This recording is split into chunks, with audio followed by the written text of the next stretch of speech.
The Book of Job.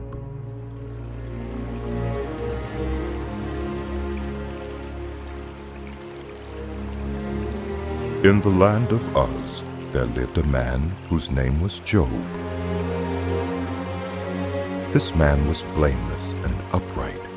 He feared God and shunned evil.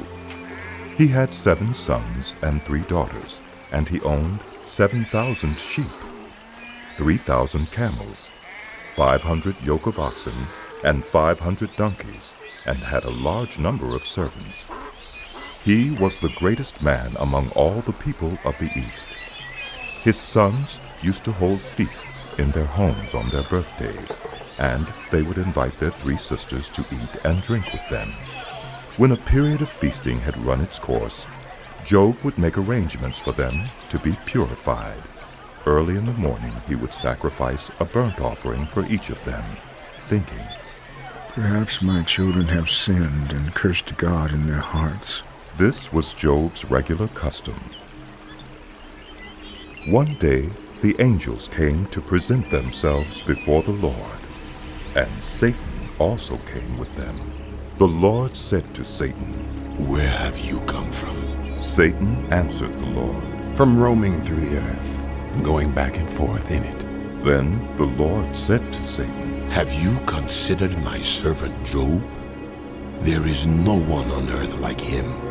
He is blameless and upright, a man who fears God and shuns evil." Does Job fear God for nothing? Satan replied, Have you not put a hedge around him and his household and everything he has? You have blessed the work of his hands so that his flocks and herds are spread throughout the land.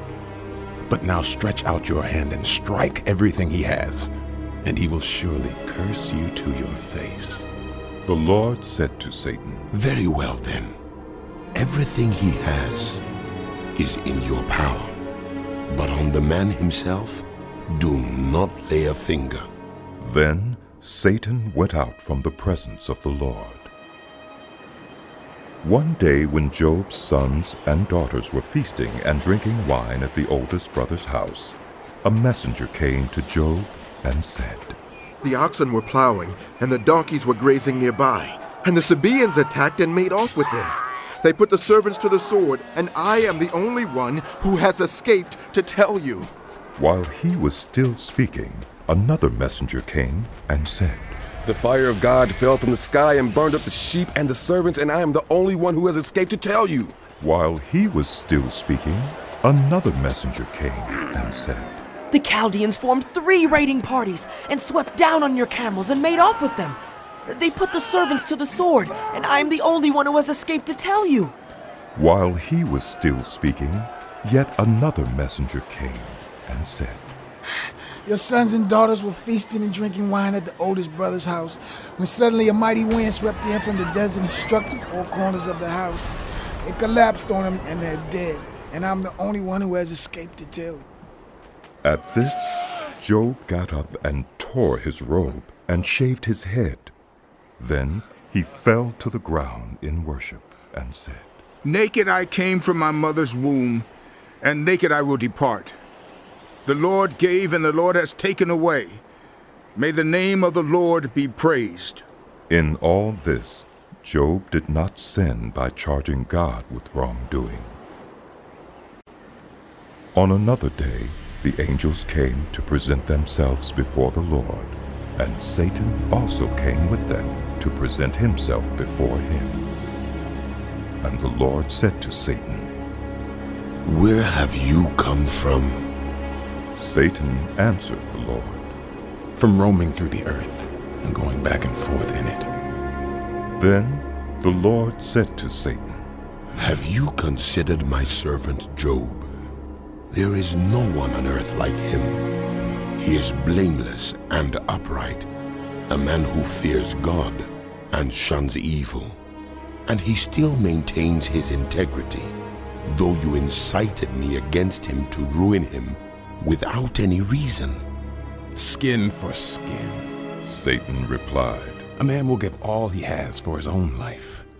But now stretch out your hand and strike his flesh and bones, and he will surely curse you to your face.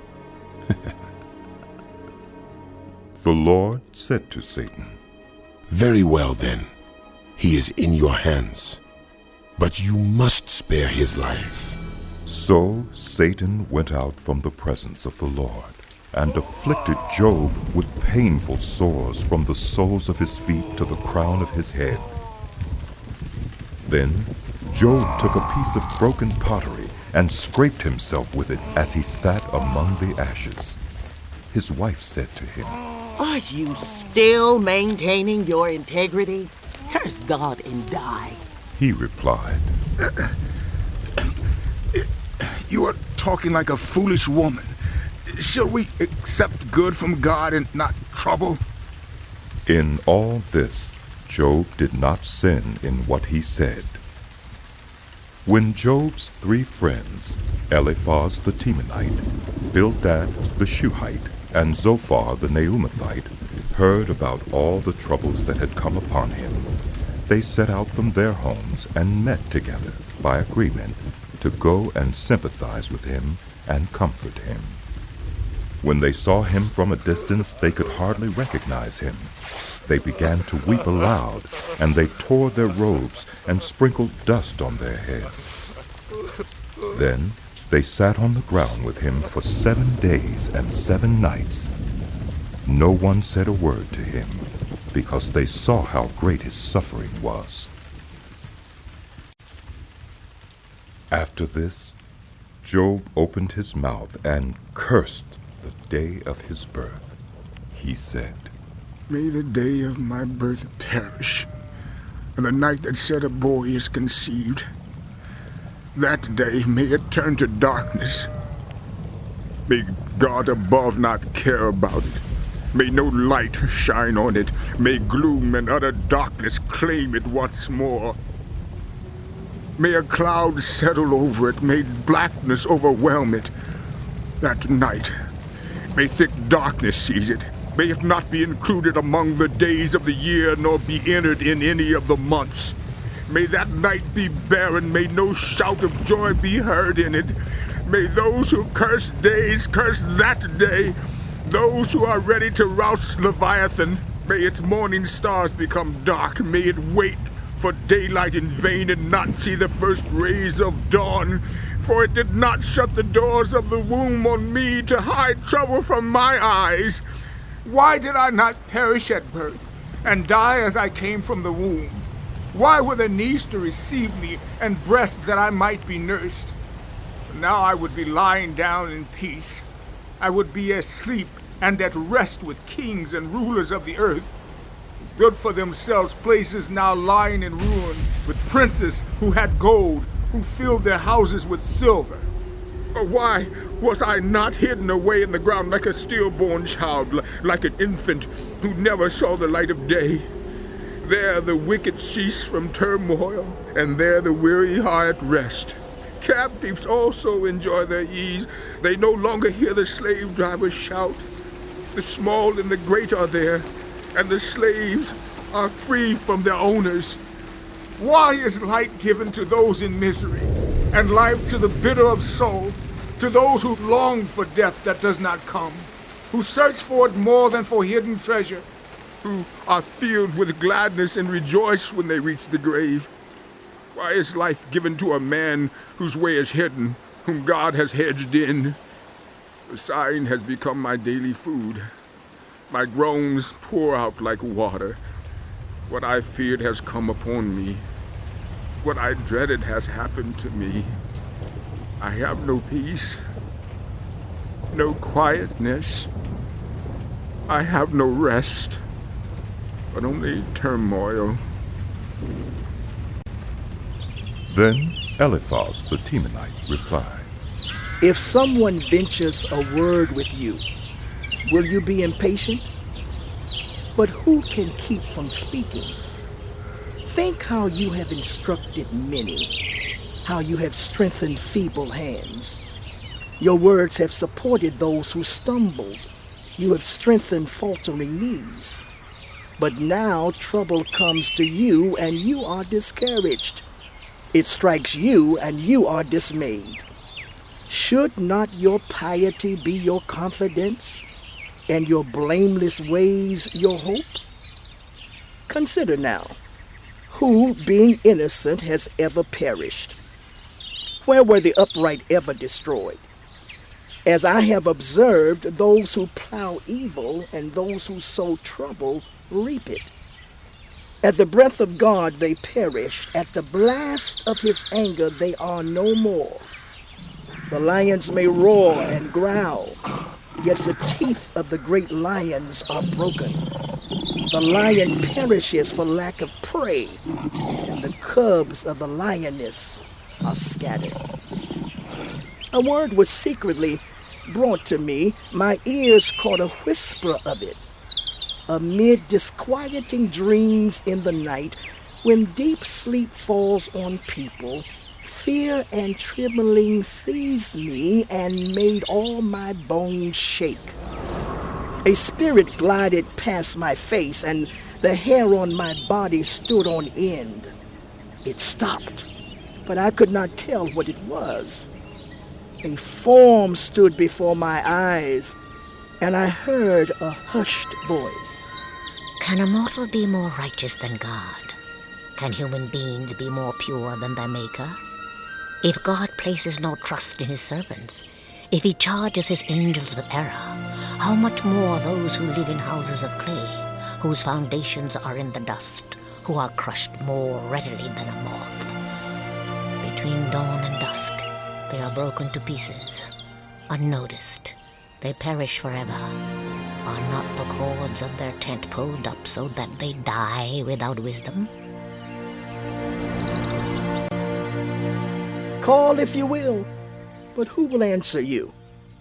To which of the holy ones will you turn?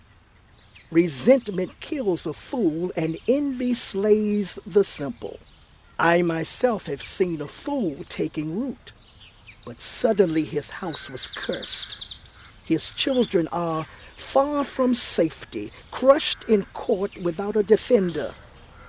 The hungry consume his harvest, taking it even from among thorns, and the thirsty pant after his wealth.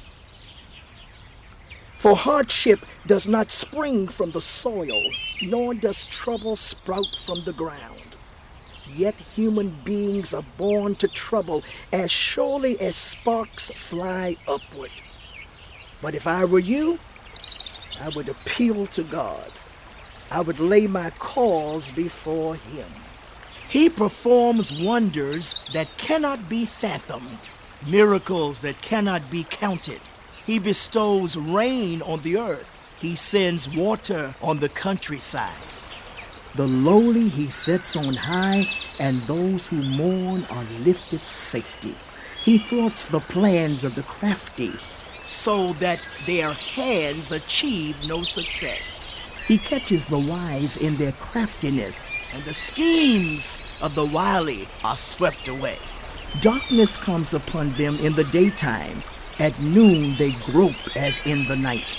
He saves the needy from the sword in their mouth. He saves them from the clutches of the powerful. So the poor have hope, and injustice shuts its mouth.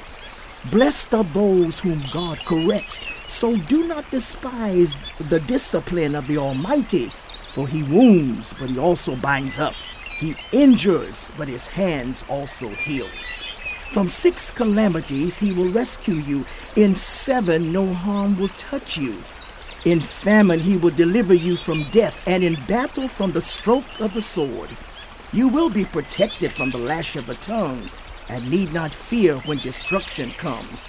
You will laugh at destruction and famine, and need not fear the wild animals. For you will have a covenant with the stones of the field, and the wild animals will be at peace with you. You will know that your tent is secure. You will take stock of your property and find nothing missing. You will know that your children will be many, and your descendants like the grass of the earth. You will come to the grave in full vigor, like sheaves gathered in season. We have examined this, and it is true. So hear it and apply it to yourself. Then Job replied, If only my anguish could be weighed and all my misery be placed on the scales, it would surely outweigh the sand of the seas. No wonder my words have been impetuous. The arrows of the Almighty are in me. My spirit drinks in their poison. God's terrors are marshaled against me. Does a wild donkey bray when it has grass, or an ox bellow when it has fodder? Is tasteless food eaten without salt? Or is there flavor in the sap of the mallow? I refuse to touch it. Such food makes me ill. Oh, that I might have my request, that God would grant what I hope for, that God would be willing to crush me, to let loose his hand and cut off my life. Then I would still have this consolation, my joy in unrelenting pain, that I had not denied the words of the Holy One. What strength do I have that I should still hope? What prospects that I should be patient? Do I have the strength of stone? Is my flesh bronze? Do I have any power to help myself now that success has been driven from me? Anyone who withholds kindness from a friend forsakes the fear of the Almighty. My brothers are as undependable as intermittent streams, as the streams that overflow when darkened by thawing ice and swollen with melting snow, but that cease to flow in the dry season and in the heat vanish from their channels. Caravans turn aside from the routes. They go off into the wasteland and perish. The caravans of Tema look for water. The traveling merchants of Sheba look and hope. They are distressed because they had been confident. They arrived there only to be disappointed. Now you too have proved to be of no help. You see something dreadful and are afraid. Have I ever said, give something on my behalf? Pay a ransom from me from your wealth? Deliver me from the hand of the enemy, rescue me from the clutches of the ruthless? Teach me, and I will be quiet. Show me where I have been wrong. How painful are honest words. But what do your arguments prove? Do you mean to correct what I say and treat my desperate words as wind? You would even cast lots for the fatherless and barter away your friend. But now, be so kind as to look at me. Would I lie to your face? Relent. Do not be unjust. Reconsider, for my integrity is at stake. Is there any wickedness on my lips? Can my mouth not discern malice? Do not mortals have hard service on earth? Are not their days like those of hired laborers? Like a slave longing for the evening shadows, or a hired labor waiting to be paid. So I have been allotted months of futility, and nights of misery have been assigned to me. When I lie down, I think how long before I get up. The night drags on. I toss and turn until dawn. My body is clothed with worms and scabs. My skin is broken and festering. My days are swifter than a weaver's shuttle, and they come to an end without hope. Remember, O God, that my life is but a breath. My eyes will never see happiness again. The eye that now sees me will see me no longer. You will look for me, but I will be no more. As a cloud vanishes and is gone, so those who go down to the grave do not return. They will never come to their homes again.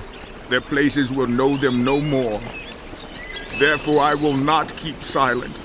I will speak out in the anguish of my spirit. I will complain in the bitterness of my soul. Am I the sea or the monster of the deep that you put me under guard? When I think my bed will comfort me and my couch will ease my complaint, even then you frighten me with dreams and terrify me with visions, so that I prefer strangling and death rather than this body of mine. I despise my life. I would not live forever. Let me alone. My days have no meaning. What are human beings that you make so much of them? That you give them so much attention, that you examine them every morning and test them every moment? Will you never look away from me or let me alone even for an instant? If I have sinned, what have I done to you? You who watch over us all. Why have you made me your target? Have I become a burden to you? Why do you not pardon my offenses and forgive my sins? I will soon lie down in the dust.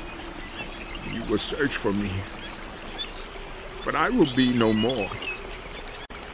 Then Bildad the Shuhite replied, How long will you say such things?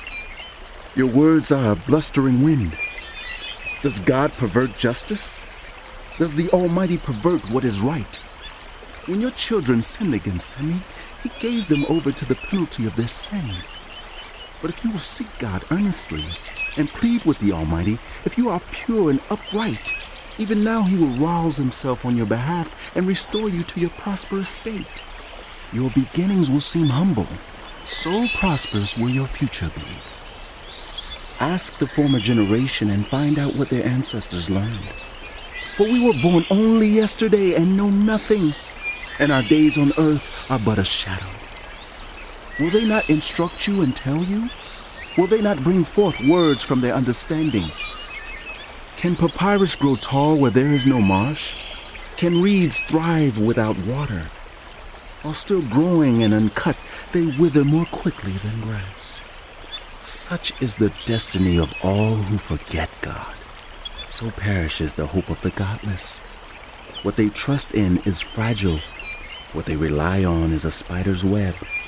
They lean on the web, but it gives way. They cling to it, but it does not hold. They are like a well-watered plant in the sunshine, spreading its shoots over the garden. It entwines its roots around a pile of rocks and looks for a place among the stones. But when it is torn from its spot, that place disowns it and says, I never saw you. Surely its life withers away, and from the soil other plants grow. Surely God does not reject the blameless or strengthen the hands of evildoers. He will yet fill your mouth with laughter and your lips with shouts of joy. Your enemies will be clothed in shame, and the tents of the wicked will be no more. Then Job replied, Indeed, I know that this is true. But how can mere mortals prove their innocence before God? Though they wished to dispute with him, they could not answer him 1 time out of 1,000. His wisdom is profound, his power is vast. Who has resisted him and come out unscathed? He moves mountains without their knowing it, and overturns them in his anger. He shakes the earth from its place and makes its pillars tremble. He speaks to the sun and it does not shine. He seals off the light of the stars. He alone stretches out the heavens and treads on the waves of the sea. He is the maker of the Bear and Orion, the Pleiades and the constellations of the south. He performs wonders that cannot be fathomed, miracles that cannot be counted. When he passes me, I cannot see him. When he goes by, I cannot perceive him. If he snatches away, who can stop him? Who can say to him, what are you doing? God does not restrain his anger. Even the cohorts of Rahab cowered at his feet. How then can I dispute with him? How can I find words to argue with him? Though I were innocent, I could not answer him. I could only plead with my judge for mercy. Even if I summoned him and he responded, I do not believe he would give me a hearing. He would crush me with a storm and multiply my wounds for no reason. He would not let me catch my breath, but would overwhelm me with misery. If it is a matter of strength, he is mighty. And if it is a matter of justice, who can challenge him? Even if I were innocent, my mouth would condemn me. If I were blameless, it would pronounce me guilty. Although I am blameless, I have no concern for myself. I despise my own life. It is all the same. That is why I say he destroys both the blameless and the wicked. When the scourge brings sudden death, he mocks the despair of the innocent. When a land falls into the hands of the wicked, he blindfolds its judges. If it is not he, then who is it? My days are swifter than a runner. They fly away without a glimpse of joy. They skim past like boats of papyrus, like eagles swooping down on their prey. If I say I will forget my complaint, I will change my expression and smile, I still dread all my sufferings, for I know you will not hold me innocent. Since I am already found guilty, why should I struggle in vain? Even if I washed myself with soap and my hands with cleansing powder, you would plunge me into a slime pit so that even my clothes would detest me. He is not a mere mortal like me that I might answer him, that we might confront each other in court. If only there was someone to arbitrate between us, to lay a hand on us both, someone to remove God's rod from me, so that his terror would frighten me no more. Then I would speak up without fear of him. But as it now stands with me, I cannot. I loathe my very life. Therefore I will give free rein to my complaint and speak out in the bitterness of my soul. I say to God, do not declare me guilty, but tell me what charges you have against me. Does it please you to oppress me, to spurn the work of your hands while you smile on the plans of the wicked? Do you have eyes of flesh? Do you see as a mortal sees? Are your days like those of a mortal, or your years like those of a human being, that you must search out my faults and probe after my sin, though you know that I am not guilty and that no one can rescue me from your hand? Your hand shaped me and made me. Will you now turn and destroy me? Remember that you molded me like clay. Will you now turn me to dust again? Did you not pour me out like milk and curdle me like cheese, clothe me with skin and flesh and knit me together with bones and sinews? You gave me life and showed me kindness, and in your providence watched over my spirit. But this is what you concealed in your heart, and I know that this was in your mind. If I sinned, you would be watching me and would not let my offense go unpunished. If I am guilty, woe to me. Even if I am innocent, I cannot lift my head, for I am full of shame and drowned in my affliction.